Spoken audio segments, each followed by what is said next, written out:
To all and welcome back Je vous souhaite la bienvenue dans cette salle qui maintenant est à une température plus adaptée au climat. Nous arrivons à la dernière table ronde qui va parler de la contribution de la jurisprudence du tribunal à la clarification des crimes fondamentaux que sont le génocide, les crimes contre l'humanité et les crimes de guerre. Le juge, M. Fausto Pocar, juge de la Chambre d'appel du TPY, sera l'animateur ou le modérateur. Le juge Pocar est donc, comme je vous le disais, juge de la Chambre d'appel du TPY. Cela fait plus de 10 ans que le juge Pocar travaille au TPY et il a été président du tribunal de novembre 2005 à novembre 2008. Le juge Pocar va être le président de cette table ronde qui est composée de 3 intervenants. D'abord, le professeur Madame Paola Gaeta qui a travaillé en étroite collaboration avec feu le président KCC au début de l'existence du TPY. Elle a une chaire de professeur à la faculté de droit de l'Université de Genève. Elle est également professeure adjointe à l'Institut de hautes études internationales et du développement à Genève. Ensuite, nous avons M. Stephen Mathias, qui est sous-secrétaire général aux affaires juridiques aux Nations Unies depuis septembre 2010, mais il connaît très bien le TPY puisqu'il a été conseiller juridique à l'ambassade des États-Unis à La Haye au début de l'existence du TPY. Et puis nous avons également le professeur Ragnhild Larsson, président de la faculté de droit de l'université de Tallinn en Estonie. Il a également été ministre des Affaires étrangères adjoint en 91 et 92. Il enseigne également au King's College de Londres et à la faculté d'économie. Il a également eu des positions de conseiller, entre autres au sein des Nations Unies, et pour le président Gorbatchev. Avant de donner la parole au président Pocar et aux intervenants de cette table ronde, je vous rappelle d'éteindre vos téléphones portables parce que nous avons eu des interludes musicales ce matin que nous n'aimerions pas voir cet après-midi. Merci. I hope mine is off. Yeah. Well, good afternoon. It's indeed a great honor and a pleasure. Bonjour, c'est un honneur et un plaisir d'être l'animateur de cette dernière table ronde de cette conférence sur l'héritage qui a été planifiée par le président Robinson et qui a été organisée avec brio par les membres de son équipe et par le personnel du TPY. Et je voudrais donc tous les remercier. Je voudrais également rendre hommage à Nino KCC, comme mes collègues l'ont fait, pour la contribution énorme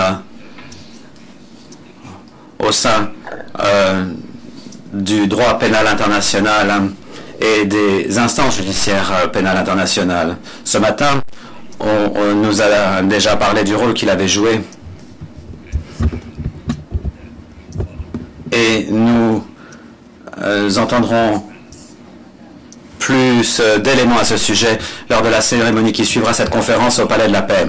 Cérémonie organisée par le tribunal spécial pour le Liban, qui est le dernier venu d'une famille d'instances judiciaires internationales, et Nino a été le premier président de ce tribunal. Et il a été à l'origine de décisions qui ont déjà marqué l'histoire de ce tribunal. Nos chemins se sont croisés à plusieurs reprises, notamment dans le domaine des droits de l'homme. Et étant donné que nous étions dans des instances sœurs, nous avons eu énormément de contacts. Je suis conscient que je ne fais que répéter ce que d'autres ont dit, mais sa contribution a été énorme dans le domaine du droit pénal international et la meilleure manière de lui rendre hommage est de continuer à nous engager dans ce domaine et pour la justice internationale et de continuer à tracer le chemin qu'il avait entamé.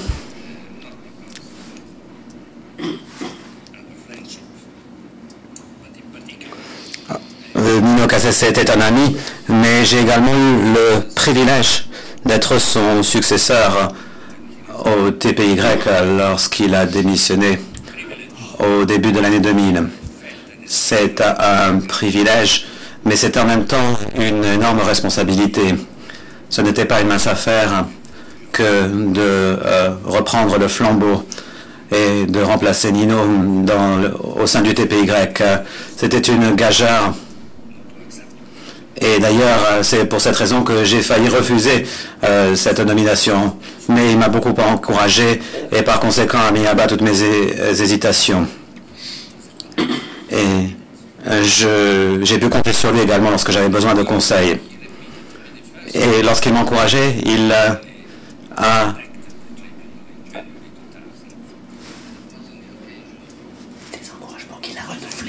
C'est des encouragements qu'il a renouvelés. Lorsque il a été à l'origine du jugement Kopreskić, le dernier jugement sur lequel il a présidé, et qui était principalement axé sur les crimes de persécution. Et ce qui est assez étonnant, c'est que 2 ans plus tard, j'étais dans une chambre d'appel présidée par le juge Walk. Et j'ai donc dû me pencher sur le même procès, mais c'était bien sûr en procédure d'appel. Cependant, la contribution juridique dans le cadre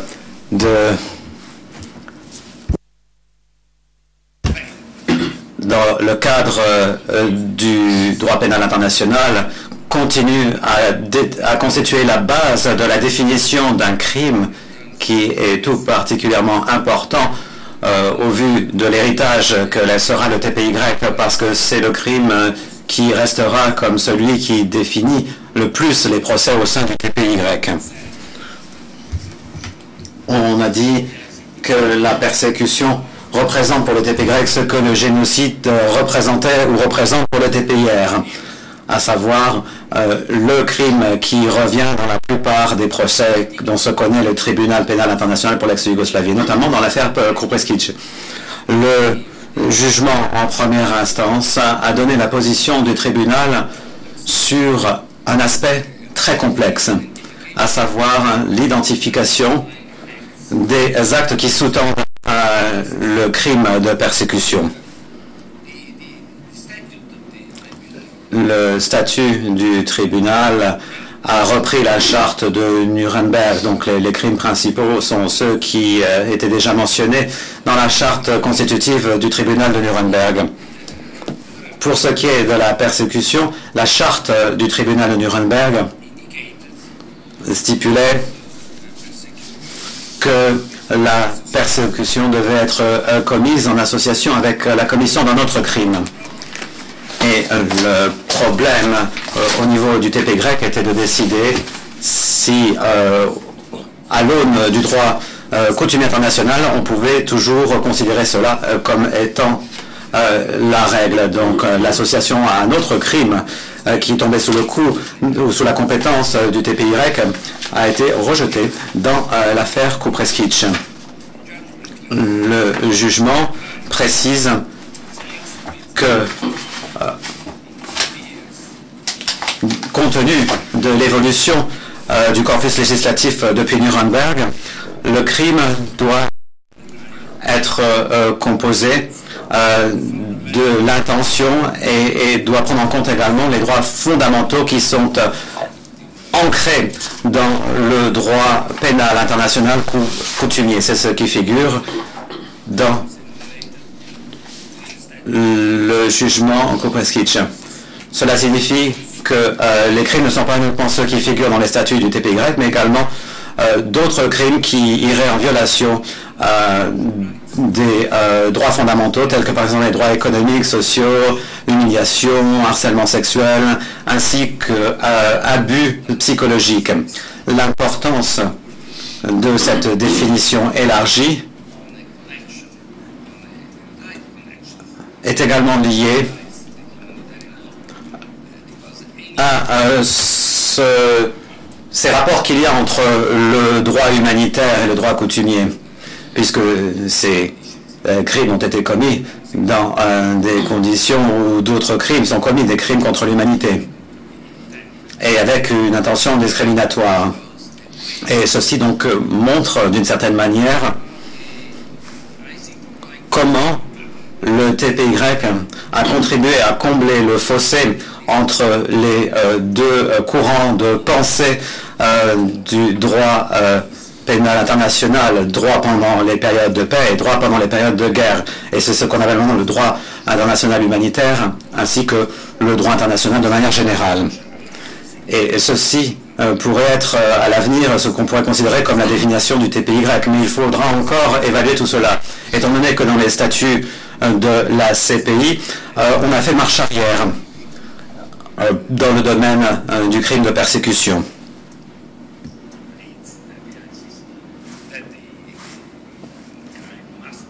Et il est mentionné que ce crime doit être commis en association avec d'autres exactions ou d'autres crimes qui relèvent de la compétence de la CPI.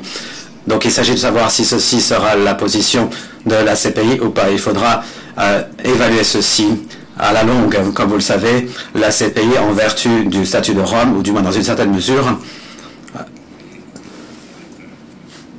peut également puiser dans le droit coutumier, le cas échéant. Je ne vais pas développer ce concept du cas échéant, parce que toute personne qui connaît des documents des Nations Unies sait pertinemment que cette expression peut être utilisée à toutes les sauces, en fonction de la manière dont un document est interprété. J'en reviens au crime de persécution. Je ne voulais pas uniquement rendre hommage à Nino, mais je voulais également, en même temps, présenter les intervenants de cette table ronde et leur présenter le résultat des travaux du TPY, contribution de la jurisprudence du tribunal à la clarification des crimes fondamentaux que sont le génocide, les crimes contre l'humanité et les crimes de guerre. Après Nuremberg, aucune évaluation judiciaire internationale n'a été réalisée du corpus ou d'instruments normatifs, et ceci pendant des décennies. Des législations nationales ont été adoptées, il y a eu également des traités qui ont été signés et qui reconnaissent le caractère pénal de certaines actions. Vous avez les conventions de Genève, vous avez également d'autres instruments normatifs que je ne vais pas citer. Donc ces traités ne prévoient pas nécessairement tous les éléments constitutifs des crimes concernés, notamment en ce qui concerne le critère nécessaire de mens rea. Et hier, durant la première table ronde, nous avons pu entendre comment l'évaluation du droit coutumier a essayé d'apporter les dernières touches manquantes au traité. Un des résultats du procès Tadic, puisqu'on a utilisé le droit coutumier, donc il était peut-être responsable d'un point de vue du droit coutumier, mais l'interprétation du paragraphe 34 du rapport du secrétaire général a été telle que on pouvait dire que les traités pouvaient constituer la base d'une décision des chambres du TPY. Mais le problème, c'est que les traités n'ont pas des critères complets. Et cela signifie que même en utilisant des traités, il faut les compléter en puisant dans le droit coutumier.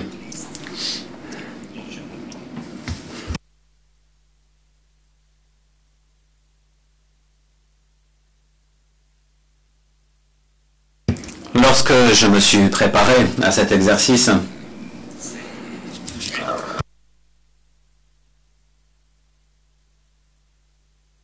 j'ai eu du mal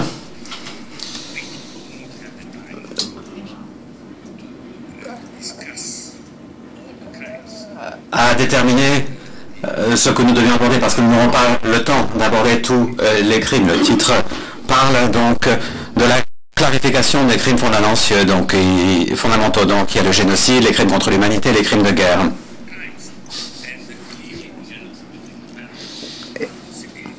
On n'aurait pas suffisamment de temps pour aborder tout cela. On pourrait essayer de ne pas aborder ce qui a déjà été mentionné dans les autres tables rondes, mais en même temps, ce n'est pas une solution complètement satisfaisante. Par conséquent, j'ai décidé que cette table ronde devrait se borner à aborder certains thèmes sous réserve des questions qui seront posées, bien sûr, et sous réserve de thèmes qui pourraient voir le jour durant les débats. Mais je pense que l'on devrait s'en tenir à une évaluation générale de la clarification des crimes fondamentaux grâce à la jurisprudence du TPY. Il y a certains aspects qui doivent être mentionnés à cet égard.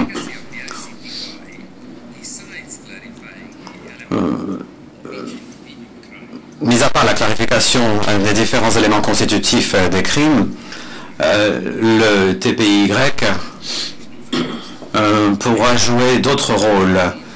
Et par exemple, vous avez les liens entre différents crimes fondamentaux, comme par exemple les liens entre les crimes de guerre et les crimes contre l'humanité.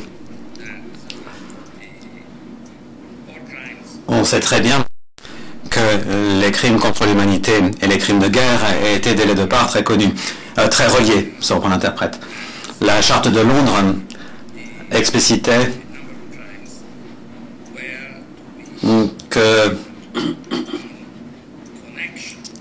un certain nombre de crimes devaient être considérés en lien avec d'autres crimes tels que crimes contre la paix et crimes de guerre, dont se connaissaient d'autres tribunaux. Donc les crimes contre l'humanité n'avaient pas en fait un statut indépendant. Ils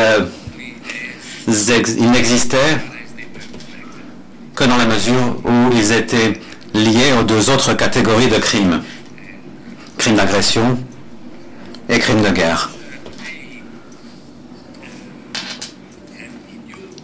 Et ceci était peut-être lié au fait que la notion de crime contre l'humanité n'était pas très claire à l'époque. Nous avions bien sûr la Déclaration universelle des droits de l'homme, mais il faut se souvenir que le mouvement des droits de l'homme n'existait pas encore en droit international, ou n'avait pas encore beaucoup évolué dans le domaine du droit international.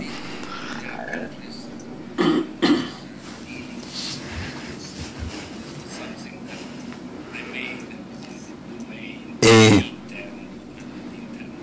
beaucoup de procès relevaient du droit national. Mais le crime d'agression a conféré à certains crimes une dimension internationale et les rédacteurs de la Charte de Londres n'ont pas pu aller bien plus loin que cela. Mais nous savons également qu'après 1945, ce lien a été progressivement abandonné. C'est un lien qui n'existe plus cependant.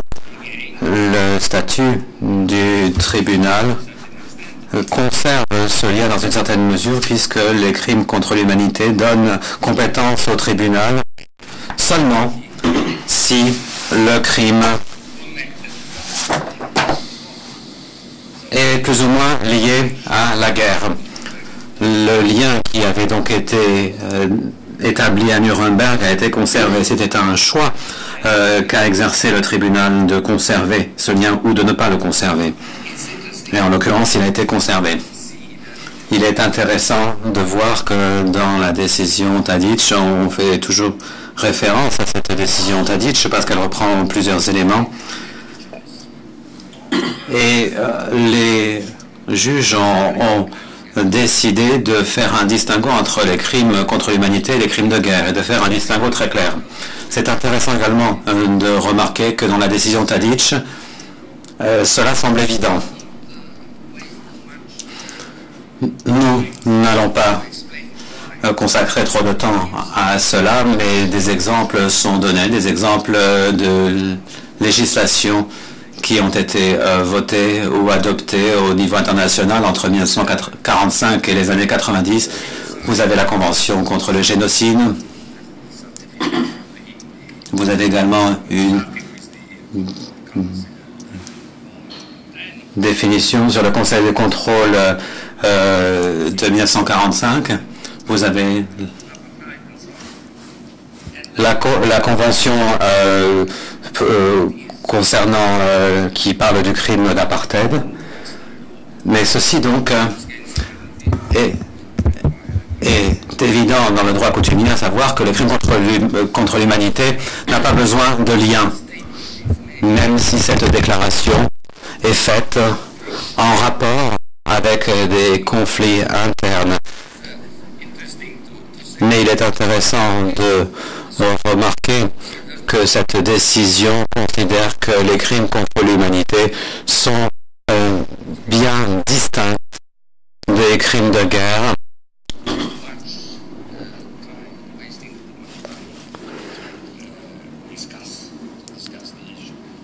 Sans rentrer dans les détails.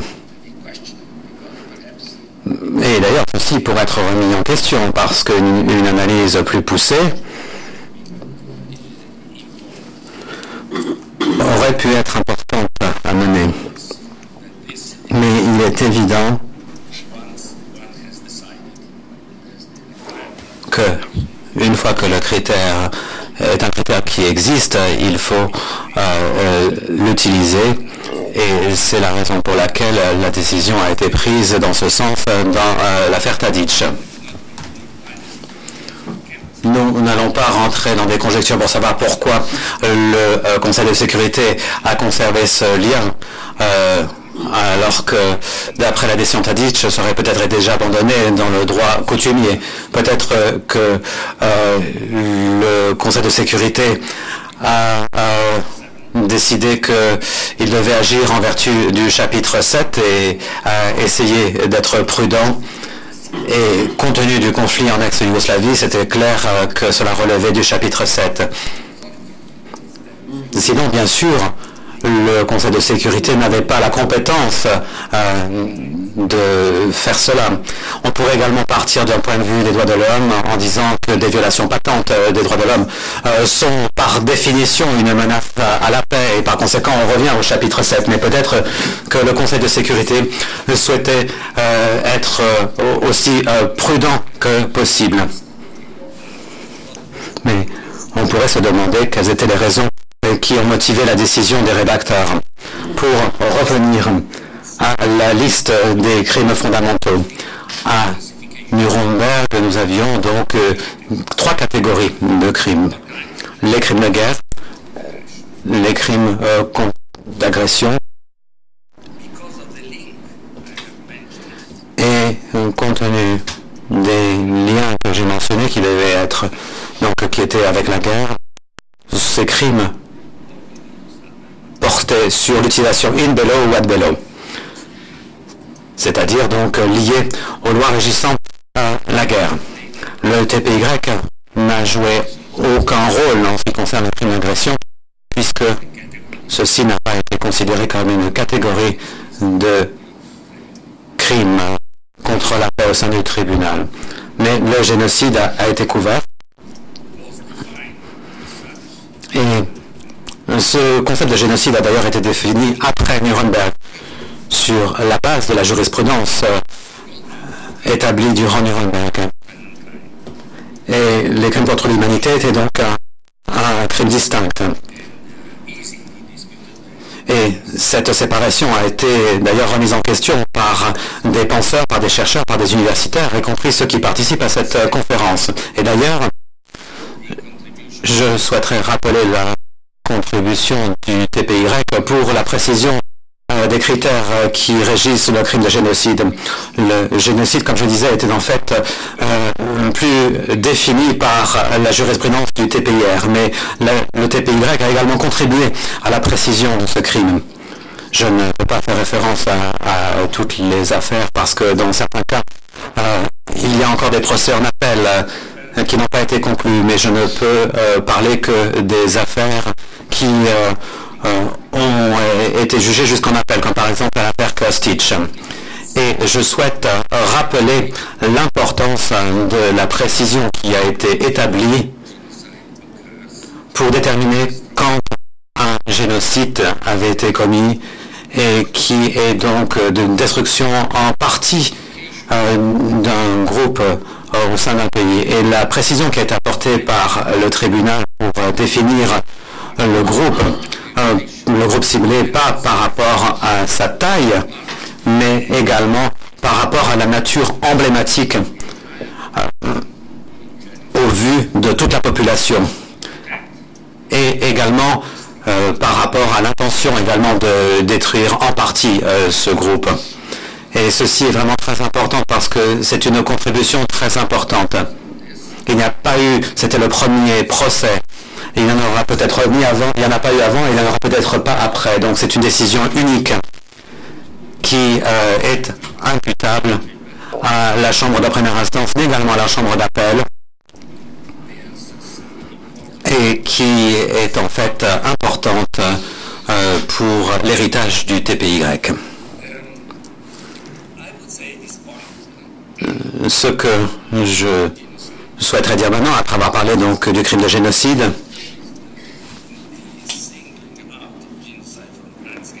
et le fait qu'on fait une distinction entre le crime de génocide et le crime contre l'humanité, c'est qu'il y a une tendance à l'heure actuelle de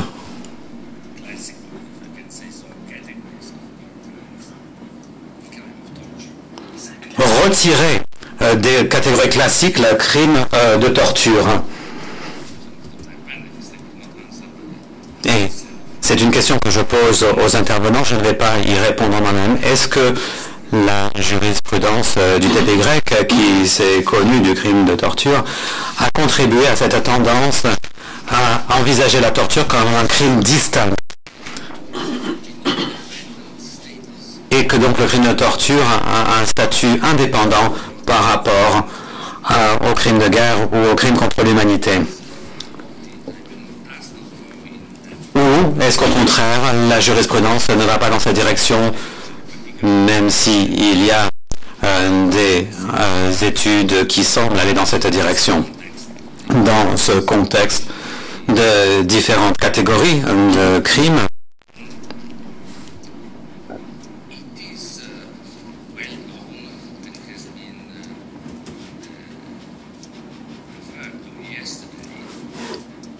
On sait très bien, et on en a parlé hier, je dirais dans la quasi-totalité des tables rondes, mais également dans les propos liminaires, Alison Cole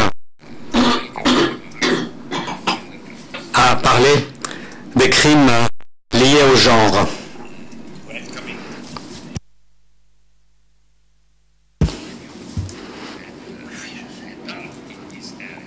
Et elle se félicitait de ce qu'avait fait le tribunal dans ce domaine. Et d'ailleurs, le tribunal a effectivement étudié de manière importante des crimes de ce type,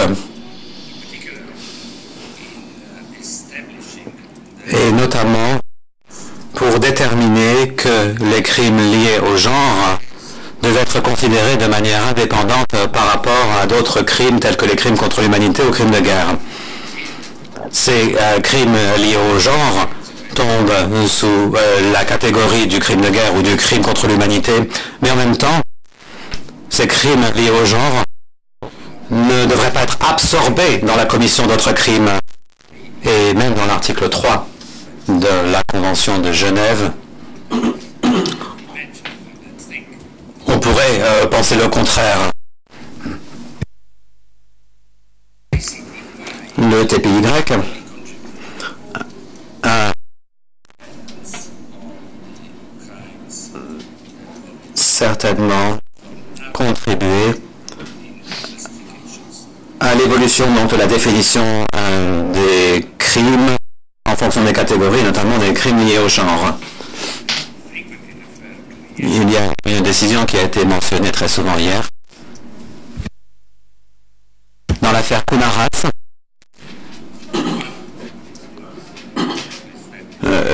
il ne s'agit pas de déterminer les éléments constitutifs de crimes de torture et de crimes de viol, mais également de voir si le viol pouvait rentrer dans la catégorie d'un crime de torture, ou, comme on aurait pu le penser également, si la torture était en fait une sous-catégorie d'une crime de viol.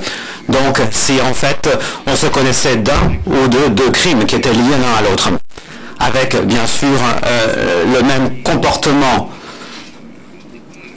Et la décision dans l'affaire Kunaras était qu'effectivement, nous avions affaire à deux crimes différents, avec différents éléments constitutifs distincts, qui ont permis au juge en première instance de condamner les accusés pour deux chefs, c'est-à-dire un chef de torture et un chef de viol.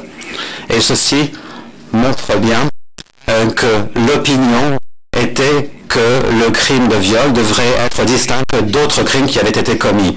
Et je pense que ceci est une contribution importante parce que ça n'aurait pas paru évident de prime abord au vu de la législation. Peut-être en puisant dans le droit coutumier, mais certainement pas si l'on allait dans d'autres corpus législatifs. Et c'est une décision qui a marqué par la suite le débat dans ce domaine.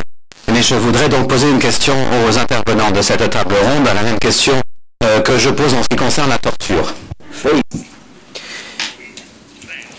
Sommes-nous face à une tendance, étant donné la décision du TPY, à la définition indépendante du crime lié au genre? Autrement dit, le crime de genre serait une catégorie de crime indépendante, un nouveau domaine eu égard à la définition des crimes, ou est-ce que nous sommes face à une tendance à inclure ce crime dans une autre catégorie? Et disant cela, j'aimerais revenir sur l'intervention de Patricia Sellers hier après-midi,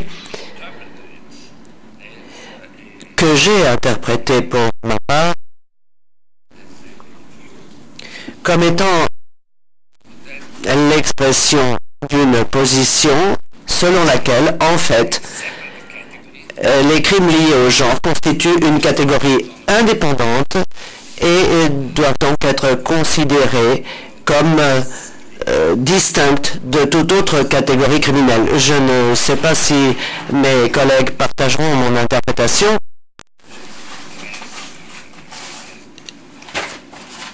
Mais je pense que l'apport du TPY dans ce sens est important. Et j'aimerais conclure ce propos liminaire en développant devant vous un argument que j'ai tiré du débat qui a eu lieu hier après-midi lorsqu'il a été question des juridictions nationales. Ce sujet a été quelque peu débattu hier après-midi. Et en rapport avec ce thème, il a été question de deux formes d'héritage. L'héritage régional, dont nous avons parlé l'année dernière, et l'héritage global. Ces deux formes d'héritage sont manifestement liées, car lorsque nous parlons des catégories de crimes, dans le cadre de l'héritage, d'une des deux formes d'héritage, l'héritage régional, certains crimes seront jugés par des tribunaux nationaux. Et donc, ces crimes ne seront pas, la plupart du temps, jugés en tant que crimes internationaux. Ils seront jugés, dans la majorité des cas, en tant que crimes nationaux.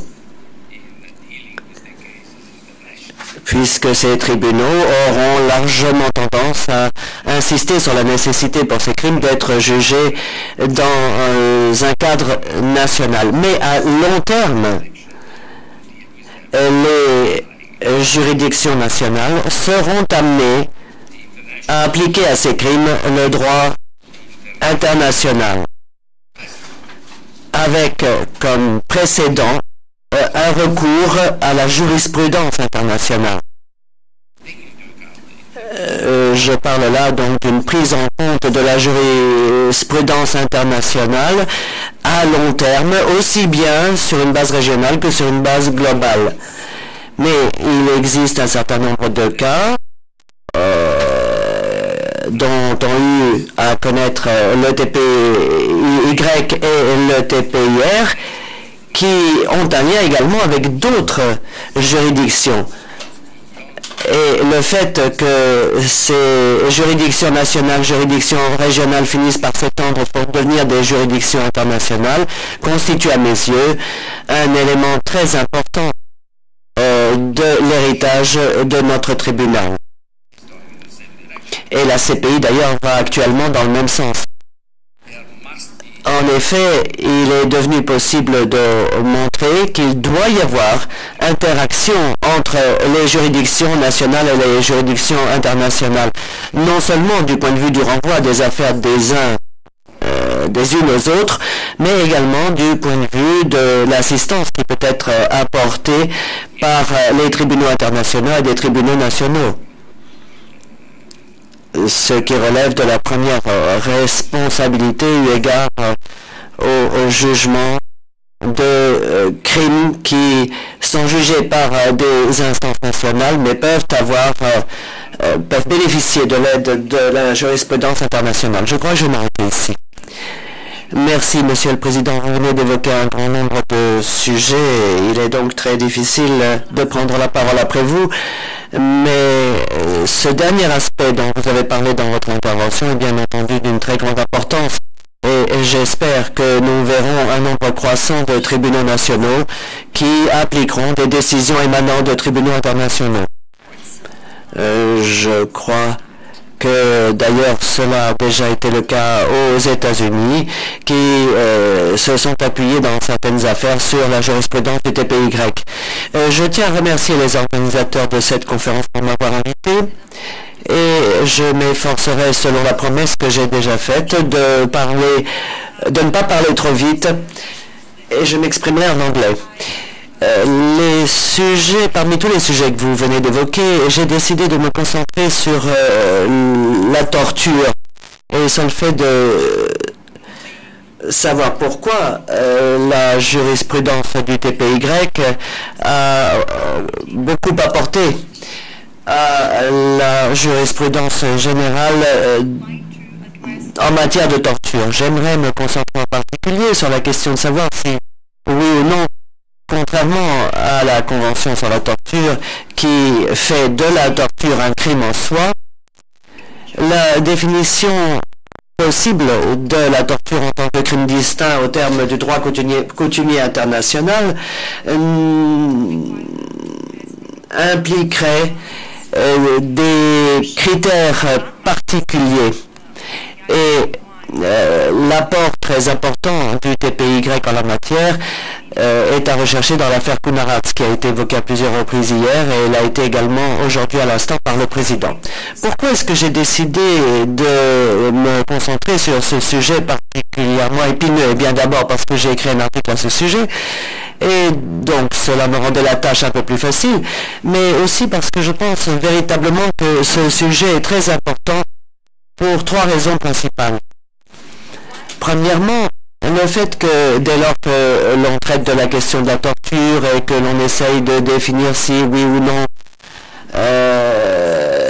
certains critères sont exigés pour qualifier ce crime, on peut se demander si la torture en tant que crime contre l'humanité et crime de guerre avant tout peut être commis par un individu. Ça, c'est la première question qui se pose et c'est la raison pour laquelle je pense qu'il est tout à fait important que le droit international humanitaire soit absolument distinct de toute autre forme de droit. Ma deuxième raison, c'est que je pense qu'il importe de mettre en avant la décision Kunaratz, qui diffère par exemple de la décision Forunjia. Évidemment, dans les deux affaires, les faits étaient différents et les chambres de première instance chargées de ces affaires ont réussi à établir cette distinction, mais je crois également que c'était un signe de maturité de la part du tribunal de se montrer capable de réviser sa propre jurisprudence dès lors que la nécessité s'en faisait sentir. Et puis, ma troisième raison, c'est qu'à mon avis, la décision Kunaratz a découlé d'une méthodologie très particulière qui a mis en avant tout le fait que certaines notions s'efforcent d'interpréter les règles du droit international humanitaire lorsque ces règles ne comprennent pas de définition précise sur le plan institutionnel. Mais en dépit de cela, la Chambre chargée de l'affaire Kunaratz a exprimé quelques mots d'avertissement en disant que le droit appliqué dans Kunaratz constitue un corps de concepts juridiques qui s'applique à une situation bien précise et pas nécessairement à toutes les situations. Il a été dit que s'agissant de la torture en tant que crime de guerre et crime contre l'humanité, eh bien, pour que cette qualification existe, il n'est pas nécessaire qu'il y ait eu intervention d'un responsable d'un État dans la commission de ce crime de torture. Ce qui est très important car dans les affaires dont je viens de parler, les responsables de la torture n'agissaient pas en tant que représentants de tel ou tel État, mais en tant qu'individus. Il était donc tout à fait crucial pour le TPY de régler ce problème particulier.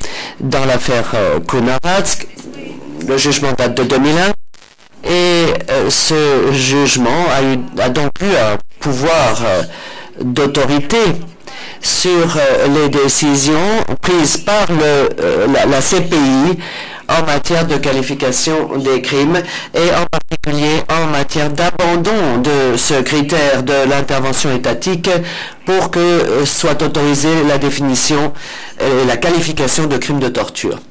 Donc le jugement Kunaratz peut être considéré comme à l'origine de ce qui a suivi, en particulier à la CPI. J'aimerais ajouter que je suis bien sûr d'accord avec le résultat final, mais je ne suis pas entièrement d'accord avec le raisonnement qui a présidé au jugement Kunaratz à ce sujet. Je suis convaincu que le président sera en désaccord avec moi, mais j'aimerais m'expliquer. Le tribunal a, à mon avis, raté une occasion importante de préciser de préciser la notion de crime fondamental et de préciser également parmi les différentes catégories de crimes quelle est la différence entre un crime ordinaire et ce que l'on appelle les crimes fondamentaux. Pour traiter de cette question, je pense qu'il faut que j'aborde quelques aspects juridiques. Donc, je dirais bien sûr très rapidement que la torture en tant que comportement criminel n'était pas définie dans les instruments qui faisaient référence à la torture. La torture en particulier était considérée comme un crime contre l'humanité, mais dans le statut du tribunal de Nuremberg, la torture n'était pas définie nommément. Bien sûr, la torture apparaît dans les dispositions de la 4e Convention de Genève de 1949 en tant que crime et elle est prohibée par l'article commun 3 de ces conventions, même si nous savons que cet article 3 en tant que tel ne criminalise aucun comportement. C'est le droit coutumier international qui a criminalisé cet acte. La torture n'est pas définie dans les instruments de droits humains qui l'interdisent, en particulier la Déclaration des Nations Unies des droits de l'homme, la Convention européenne des droits de l'homme non plus, et je n'évoque que certains de ces instruments des droits de l'homme qui prohibent la torture. La première fois que l'on a une définition de la torture en tant que crime, c'est avec l'apparition, comme nous le savons tous, de la Convention sur la torture des Nations Unies. Et cette convention, comme je l'ai déjà dit, prévoit la participation d'un représentant de l'État dans la torture, auquel cas la torture est considérée comme crime et est donc criminalisée par un État.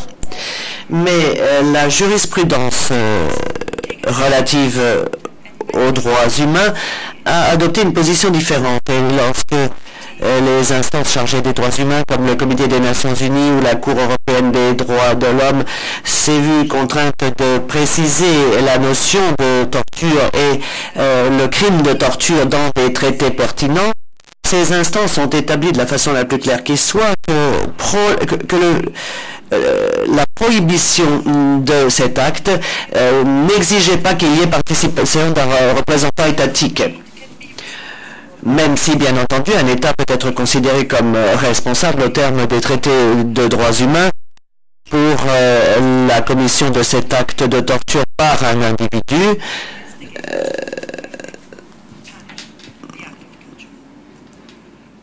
dans la mesure où cet acte n'a pas encore été sanctionné.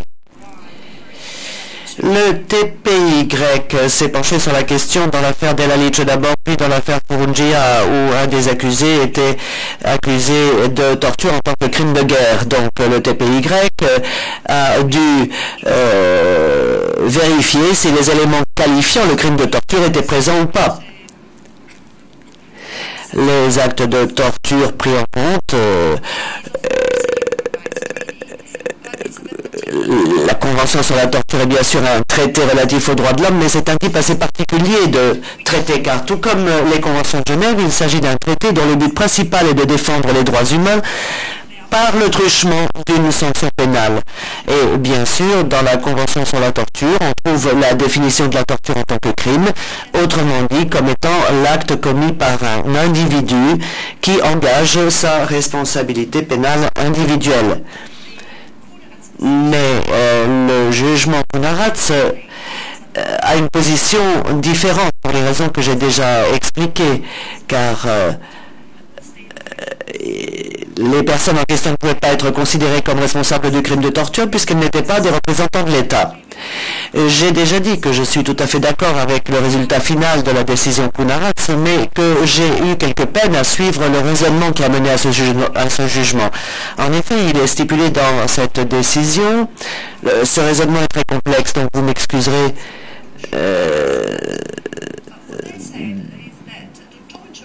de devoir le définir en des mots peut-être un peu trop nombreux. Mais enfin, le résultat final du jugement Kunaratz peut être trompeur si l'on pense que cette décision doit être importée dans le droit coutumier international, dans le droit international humanitaire. Bien sûr, lorsqu'il faut importer la décision Kunaratz à différents niveaux, il faut faire preuve de la plus grande précaution. Mais ce qui apparaît comme étant un peu contradictoire, c'est que lorsque le tribunal s'est efforcé de démontrer la définition issue du droit coutumier international eu égard aux crimes de guerre et crimes contre l'humanité, en stipulant qu'il n'y avait pas besoin de participation d'un État pour que le crime soit qualifié, eh bien, il eût été bon que les commentaires et la jurisprudence des instances chargées des droits de l'homme aient été rappelés à ce moment-là. Car il semble qu'il y ait eu affirmation de quelque chose qui venait d'être nié quelques instants avant. Et c'est la principale raison pour laquelle je pense que le tribunal n'a pas été très convaincant dans son raisonnement, puisque ce raisonnement apparaît tout de même comme assez contradictoire en soi. Je pense que le tribunal aurait peut-être pu prendre une position un peu différente. Il aurait pu expliquer pourquoi la définition de la torture en tant que crime de guerre et crime contre l'humanité n'exige pas qu'il y ait participation étatique contrairement à la Convention sur la torture. Je pense que la solution peut être trouvée dans le fait que, comme nous le savons, le droit international humanitaire est un corpus très particulier de textes de loi qui ont une incidence logique et normale sur les États. Et ma façon d'interpréter la logique, si je peux l'appeler ainsi, de l'édifice complet que constitue le droit pénal international consiste à penser que, bien entendu, nous essayons d'imposer, si je puis me permettre l'utilisation de ce terme, la responsabilité individuelle avec peu de chances d'y parvenir en nous appuyant sur des juridictions nationales. Et c'est la raison pour laquelle le droit pénal de façon générale semble avoir un lien direct avec la criminalité étatique. Autrement dit, c'est un élément national qui transforme un comportement en comportement criminel devant ces instances, car comme le professeur Crawford l'a dit hier, bien sûr le meurtre est un crime partout, mais cela ne signifie pas que le meurtre soit un crime international dans lequel pourrait intervenir le droit international. C'est la raison pour laquelle en général un crime est jugé par des instances judiciaires nationales. Donc, dès lors que nous abordons la définition de la torture dans la Convention internationale sur la torture, on constate que l'élément étatique dans cette convention joue un rôle très important, car son rôle consiste à faire la différence entre un individu qui peut-être a infligé une souffrance physique à une autre personne, mais comment faire la différence entre un crime ordinaire, par exemple un homme qui torture sa femme, ce serait un crime ordinaire, et un crime international? Quel est l'élément international qui est exigé pour que le crime international soit qualifié? Et cet élément, on le recherche dans le fait que, bien sûr, la personne en question aurait agi sur instruction d'un représentant d'un État. C'est la raison pour laquelle, afin d'obtenir des aveux ou autres, si la torture est utilisée, l'élément international ne peut exister qu'en présence d'un représentant de l'État. Et dès lors qu'il s'agit de poursuivre de tels crimes au terme des juridictions universelles, si l'on veut poursuivre un crime dit international, il faut que ce crime ait été commis sur instruction d'un État. C'est cette intervention de l'État qui transforme un crime ordinaire en crime international. Est-ce que cette présence étatique est indispensable lorsque l'on parle de privation de liberté d'un individu et de souffrances intenses qui lui sont infligées dans des circonstances telles que celles dont a à connaître le TPY? Je dirais que non, car à mon avis, dans la définition générale de cette catégorie vaste qu'est le crime contre l'humanité et le crime de guerre, le critère est déjà présent. Car le fait d'infliger une souffrance ou une douleur importante exige que cet acte fasse partie d'une série importante et généralisée d'attaques contre des personnes. Là, on a l'élément international qui permet de distinguer entre l'acte ordinaire commis par un mari contre sa femme et un acte permettant l'intervention du droit international. Dans le cas de crimes contre la guerre, ce qui importe, et le tribunal l'a stipulé très clairement, c'est le statut des victimes. Le fait qu'une personne protégée en vertu des conventions de Genève, qui n'est donc pas un combattant, enfin, imaginons un civil pris dans un conflit international, eh bien, le lien entre cette personne et la guerre, dès lors que cette personne s'est vue infliger des souffrances et des douleurs intenses, alors qu'elle est une personne protégée, eh bien, c'est là que nous trouvons l'élément que j'appelle l'élément international. Et bien sûr, on peut évoquer d'autres crimes de guerre qui n'ont pas un rapport direct avec la torture, mais avec d'autres actes illégaux commis en période de guerre. Donc, je pense que tout ceci est très important. Il n'importe plus au point de ne pas perdre de vue cet élément. Et c'est ce qui me permet de dire à présent que si la torture en tant que telle devait devenir ou même est devenu un crime distinct au terme du droit coutumier international, sans qu'il soit nécessaire qu'il y ait un contexte marqué par un crime de guerre ou un crime contre l'humanité pour que ce crime de torture soit sanctionné par les tribunaux internationaux, eh bien, je dirais, bien sûr, la torture est devenue un crime distinct, mais il faut qu'il y ait le critère de l'intervention étatique. Dans le cas contraire, je ne verrais pas très bien où se situe l'importance d'un tel crime pour la communauté internationale s'il s'agissait d'un acte distinct de torture commise par un individu. Est-ce que j'ai encore du temps? Non. Alors je m'arrêterai là. Je voulais simplement ajouter quelques mots au sujet de la perspective du point de vue des droits de l'homme. Je comprends tout à fait pourquoi l'exigence d'une participation étatique n'est pas nécessaire dans le domaine des droits de l'homme, car bien sûr, dans les traités relatifs aux droits de l'homme, on a une nuance, à savoir que c'est la garantie de la liberté et des droits d'un individu qui est au centre de la préoccupation. Et si l'on ne sanctionne pas un acte de torture privé, on est en présence d'un crime qui acquiert une dimension différente, plus importante, comme vous l'avez dit vous-même tout à l'heure. Je vous remercie. Thank you, Paula. Merci beaucoup, Paola, pour ces observations, y compris d'ailleurs pour vos remarques critiques au sujet du raisonnement. Je ne vais même pas essayer de me poser en défenseur de ce raisonnement, car ce que je souhaite, c'est que les personnes présentes dans la salle puissent librement aborder le problème. Et puis évidemment, pour défendre cette position, je devrais révéler un certain nombre de choses que je ne dois pas révéler au cours des délibérations. Je m'abstiendrai donc de le faire. Monsieur Millerson, vous êtes prêt? Oui, je suis prêt. Nous avons passé de nombreuses années côte à côte au sein du Comité des droits de l'homme, n'est-ce pas? Merci. Je souhaiterais remercier les organisateurs de cette excellente conférence qui m'a donné la possibilité de rencontrer des amis de longue date et de me faire de nouveaux amis. Et en même temps, je suis assez triste, car il y a un vide qui se fait ressentir, à savoir que Nino n'est pas là. Et en même temps, tout le monde sent encore sa présence parmi nous. J'ai rencontré Nino il y a 20 ans à Florence et je l'ai donc salué en l'appelant professeur Cassese et il m'a dit appelez-moi Nino, étant donné que ça a toujours été Nino lorsqu'on se retrouvait à La Haye ou ailleurs.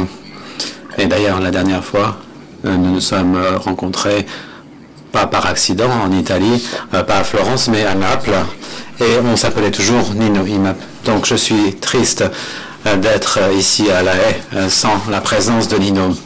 Dans ma présentation, je voudrais parler de l'impact du TPY sur la définition des crimes contre l'humanité.